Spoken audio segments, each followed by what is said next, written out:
Alright guys, Tom here, and welcome to my review of WWE Hell in a Cell 2012. And before you've guessed it, I'm actually doing this live, so it's going to be pretty difficult, but I thought it'd be a nice new idea to do, because I'm not actually sure if I've ever seen somebody actually review a show actually playing live on WWE 12, so I thought it'd be pretty interesting to do. It might actually be slightly difficult, but I guess it'll be pretty fun. And WWE Hell in a Cell 2012 was last night, of course, and I'm going to give you my review on the show. Now, my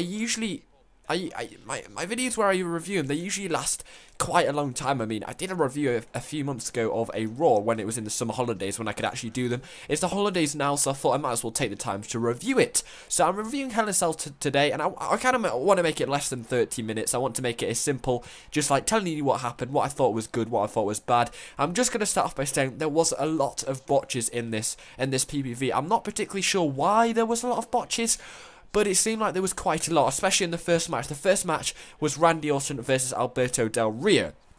Now, if you actually haven't watched the show, then I'm just going to tell you that Randy Orton did actually win, but I would definitely recommend watching this match. It was pretty good. It was the only match which was actually not for a championship, which is slightly strange that they actually had a match which wasn't for a championship. I mean, I don't really like matches like that where they're out for championships in a PPV. I mean, you might as well just put them in normal Raw shows, to be honest, because it is a PPV, people pay to watch it, and it was literally a match out of nothing. It was literally a match there to push these guys and help them get into a title shot. It really wasn't. It was literally brought out of nothing. Randy Orton did actually win. He finished the match where Alberto Del Rio actually ran up to the turnbuckle. He tried in the turnbuckle. I literally just jumped off, and Big Show just reversed that. Where he ran to the turnbuckle. He was just about to jump off, and Randy Orton did a botched RKO. It's difficult to tell it was botched, but it was really poorly sold. I mean, you couldn't really tell he'd actually done the RKO. I mean, I'm pretty sure the people in the arena were like, they weren't really sure what really happened.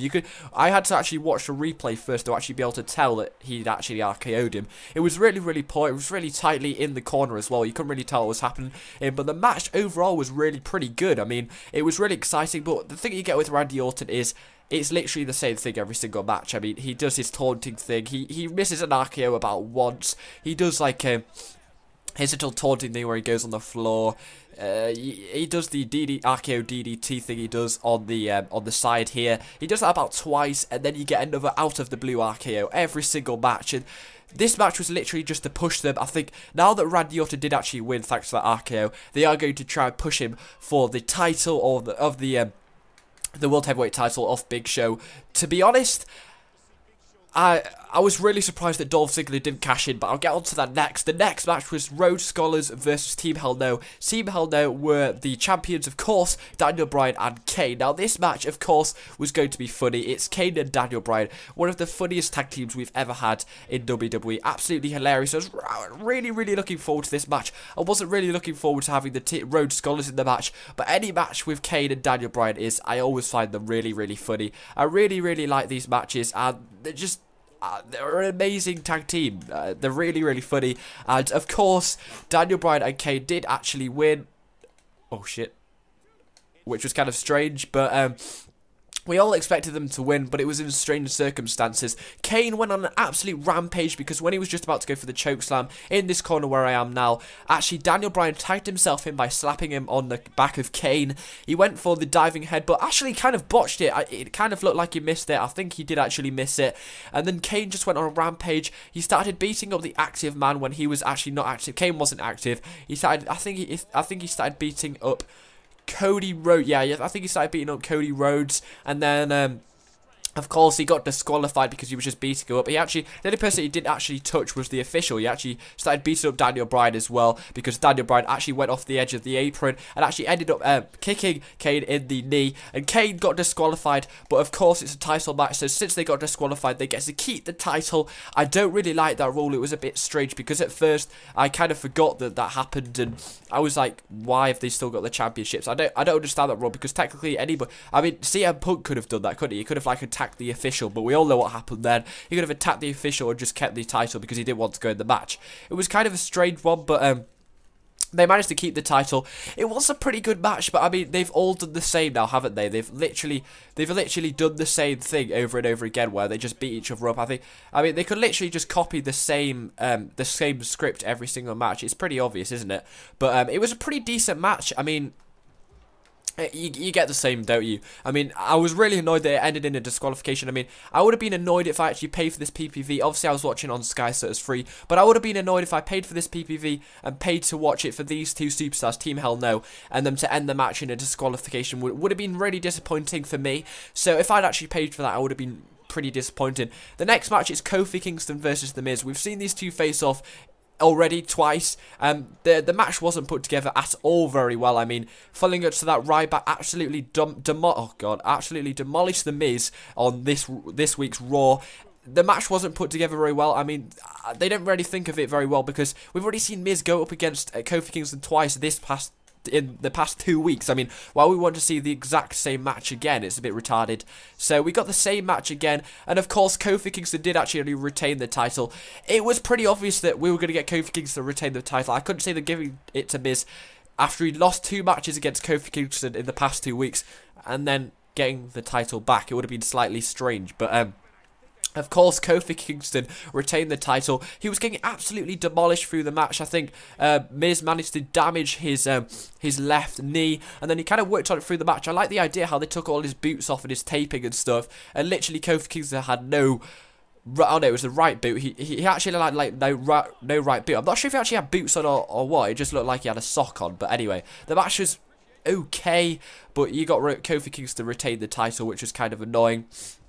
I don't think he's a very good champion. I mean, I'd rather have Miz the champion, but we kind of expected Kofi Kingston to come out the champion as he's only just had the title. It'd be a bit stupid to hand it straight back to Miz. I mean, I don't think they ever do that, really. They never do they? But, so we got Kofi Kingston the champion. It wasn't very good acting because as soon as he finished the match, he stopped hobbling. And then when he climbed out the ring, he wasn't hobbling, so it was a bit stupid. But Kofi Kingston managed to retain the title. It was a pretty good match. It was one of, to be honest, I thought it was the 3rd best match out of the night behind CM Punk and Ryback. I would say that was the 2nd most entertaining match, and the match that I'm playing at the moment was the 1st most entertaining match. The next match was, of course, the Antonio Cesaro versus Justin Gabriel match, which was a filler match. We were expecting this match. I didn't actually do a prediction on it because I wasn't sure that we were actually going to get this match at all, but we did. I was kind of surprised when they started coming out. I was more surprised when I saw Rey Mysterio and Sin Cara come out against primetime players. We got this match. Of course, Antonio Cesaro is going to absolutely demolish Justin Gabriel. It's pretty obvious that they weren't going to make Justin Gabriel the champion. I don't think he could ever be a decent champion, to be honest. He really couldn't. He's not. I just don't enjoy watching him at all. He's not very good. Pretty poor competitor. The only thing he does is a 450 splash. And to be honest, Antonio Cesaro, that's really all what he does. But he got him in the neutralizer. We all thought he was going to absolutely demolish him and do him like a few times because he lost to him on Raw. But we didn't. Oh shit. But I lost that match against Big Show. But anyway, we got Antonio Cesaro versus Justin Gabriel, like I said. Antonio Cesaro got him in the neutralizer. We thought he was just going to absolutely demolish him and play him for like the whole match. But we didn't. And Antonio Cesaro managed to retain like usual. I don't really like him as a champion. I think we need a new champion, even though we've had him only since SummerSlam. But I really don't enjoy having him as the champion. He's just so boring, and what's the point of having him speaking a different language? He doesn't have any mic work at all. I mean, Sheamus, if he was going to go on to the United States champion, that would be pretty good, because that would lift the United States champion title. I mean, it's not that prestigious at the moment, if you know what I mean. Antonio Cesaro, a mid-carder. If he didn't have the champion, he'd have exactly the same prestigious he has with the United States champion. It just goes with him. It doesn't really mean anything. The championship, he might as well not have the championship. It doesn't really do anything for him. The title means nothing at the moment. They really need to boost that up a little bit. But to be honest, decent match. I didn't really watch because I went to get a drink, but I saw the end and it looked pretty good. But Antonio Cesaro does literally the same thing every match. He's kind of like Randy Orton. He goes for the neutralizer, and that's about it. He does that rugby thing he does off the top rope, but the problem I find with that is the only match where they do where people go at the side of the apron and jump in is when it's against Antonio Cesaro, which is a bit stupid because it's obvious what he's going to do. The next match, which I said was Rey Mysterio versus Sin Cara, not Sin Cara, it was Rey Mysterio and Sin Cara versus the Primetime Players. A pretty decent match, actually. Before the match, I was like, why aren't we going to have Primetime Players? I mean, they were doing pretty well. They had a match at SummerSlam against I think it was R-Truth and Justin not R-Truth, oh god, I can't really remember, but I'm pretty sure they were in SummerSlam. I can't really remember. Were they in SummerSlam? Oh god, I can't remember. Yes, they were in SummerSlam. It was Kofi Kingston and R-Truth versus Rey Mysterio. Versus the primetime players of... Oh god, I'm getting mixed up here. But it's the primetime players versus Kofi Kingston and R-Truth when Kofi Kingston and R-Truth did actually manage to retain then, of course. And then the next PPV and Night of Champions, we got Team Hell No win the Tag Team Champions. But I was kind of surprised that they kind of went off the picture a bit because they lost against Rey Mysterio and Sin Cara in the tournament. So we got them 2 matches. It was a pretty decent match. Sin Cara heavily botched where he went for like a DDT, a spinning DDT. And he managed to botch himself. He managed to get his neck right under there and actually literally injured himself. You could tell that he'd properly injured himself because he had like proper officials out there and everything. But that was kind of a shame. But of course we got exactly the same thing that we get. Rey Mysterio versus Sin Cara. It was literally a squash match just to fill it in because we'd only had an hour at this point and we only had 3 more matches, the Divas matches and this match and the Hell in a Cell match. So it was pretty bad, so they kind of put this in for about 20 minutes just to fill it in, just to make sure that the time was right. So we got Rey Mysterio and Sin Cara just win. It was a meaningless match, really, just to really boost them 2 up. I mean, they really need to push the primetime players more. I'd really like to see them as the tag team champions, but it'd be a shame to drop the Team Hell No act. So I don't really know, but it was an okay match, but it was pretty obvious what was going to happen. Rey Mysterio was going to win. I couldn't really see the primetime players winning in a meaningless match, if you know what I mean. The next match that we got is oh god, I can't remember, what was it?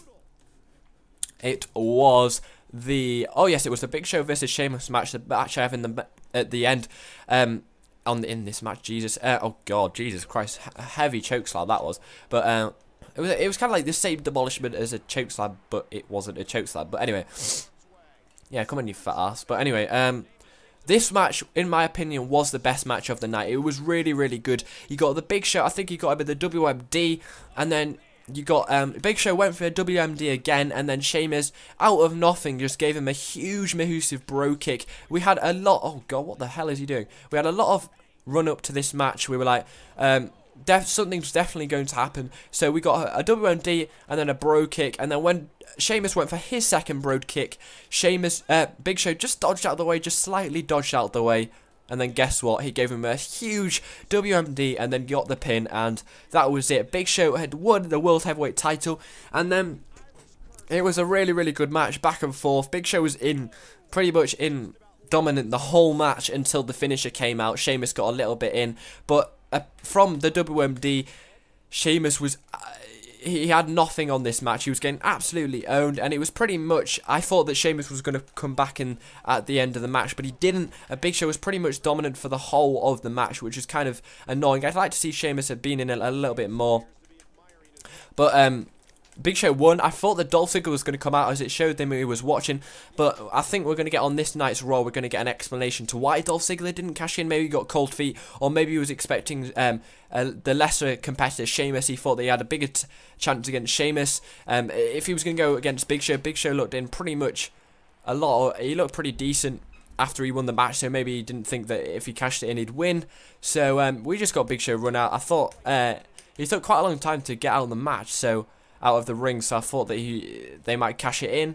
The next match was the Divas match, and it's obviously going to be pretty boring, and I thought Caitlyn was going to win because she'd just been like literally thrown into the image of that match. So I thought she would come out the winner, but we got Eve retain, it's just meaningless. It's just a Divas match. Nobody ever watches them anyway, so that was completely pointless. I think they really need to put that kind of feud to bed now. It was out of nothing because Caitlyn only was in that match because she accidentally won, and that's why they made that storyline out of the wig. So I think they're going to put that storyline to bed, and we should get a new Divas storyline, really. The next match was the last match, the main event, CM Punk versus Ryback, and all the way through that night, they were trying to make Paul Heyman. They were showing Paul Heyman about 3 or 4 times, trying to cancel the match. I think he first went to Vicky Guerrero, and then he went to Mr. McMahon. And then he went to Vicky Guerrero, lying that pretending that she said it was off. And then we got the match. Ryback came out first, and then you got... Oh no, CM Punk came out first, and then you got Ryback, and CM Punk looked scared as hell for the first 5 minutes. He was just running around the ring, and then you just got Ryback absolutely dominant, and then Ryback got tossed into some steel steps, and CM Punk was a little bit dominant for a little bit, and then at the end of the match, it was a really, really good match, but I didn't think it was as good as the Sheamus versus Big Show match, entertainment-wise, as it was pretty... It it was really cliched, and I kind of predicted exactly what was going to happen, because Ryback went for his finisher.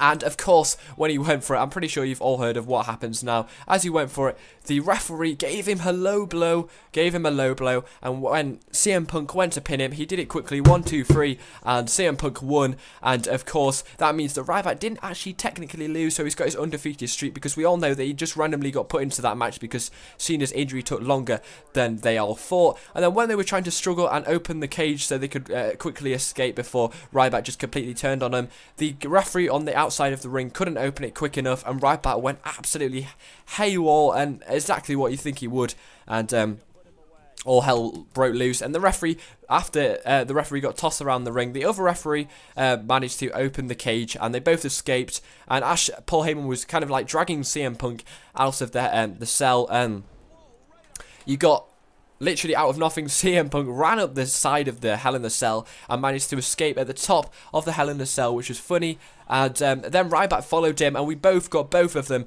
on top of the cell. It was a really, really good ending. And then, of course, he gave him his finisher yet again, the Shell Shock. And I thought that they were actually going to make the ring collapse. I thought that they were going to go through the cell, but obviously they don't have that anymore, which is kind of annoying and frustrating. But I literally thought that when he gave him the Shell Shock, it was going to make an absolutely epic moment, and you were going to get the cell collapse, and they're going to go through the ring, and the ring's going to collapse. So that would have been an absolutely epic ending, but a very expensive ending. So I was kind of annoyed that they didn't do that. I really expected them to do that, but of course it means that technically Ryback didn't lose. They just tossed him in for nothing. But I'm going to give this PPV, I'm going to give it an 8 out of 10. I mean, if I'd paid for it, I would have been slightly disappointed, because I didn't like the fact that the Team Hell No didn't technically win. I mean, some of the matches were pretty poor. There was quite a lot of botches. But apart from that, I would have given the PPV an 8 out of 10. It was a pretty good PPV, pretty entertaining. I would have liked the Ryback versus CM Punk match a little bit more. I would have preferred if it was John Cena, really. It was pretty obvious that CM Punk was going to retain, because Ryback was just literally thrown into that match, so the match was meaningless from the start. It was a pretty good PPV. I kind of liked it. Some of the matches are completely pointless. I mean, we need a new United States champion. I don't think Kofi Kingston's a very good Intercontinental champion, because of course he retained. We really need 2 new competitors to boost that up. I mean, it's just used as a title to boost small competitors, mid-carders up now, and they really need a better people to have it. I mean, maybe we have Sheamus go for that title, the United States title, maybe against Antonio Cesaro, maybe, or Kofi Kingston. That would be pretty cool, because he was the champion before. But yeah, that's pretty much it. I'm going to give it an 8 out of 10 as I just wrap up this match. The matches were pretty good, but in order, I think the Big Show versus Sheamus match was the best. I mean, it was really, really good. They had a really good promo for it as well. We saw the promo about 3 times.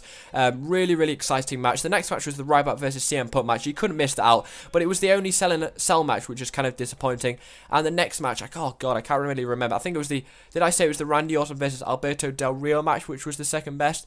Yeah, I think it was. I think it was Randy Orton versus Alberto Del Rio, which was the 3rd best match. So apart from that, pretty good Hell in a Cell PPV for 2012. Hopefully you've enjoyed this video. Thanks for watching.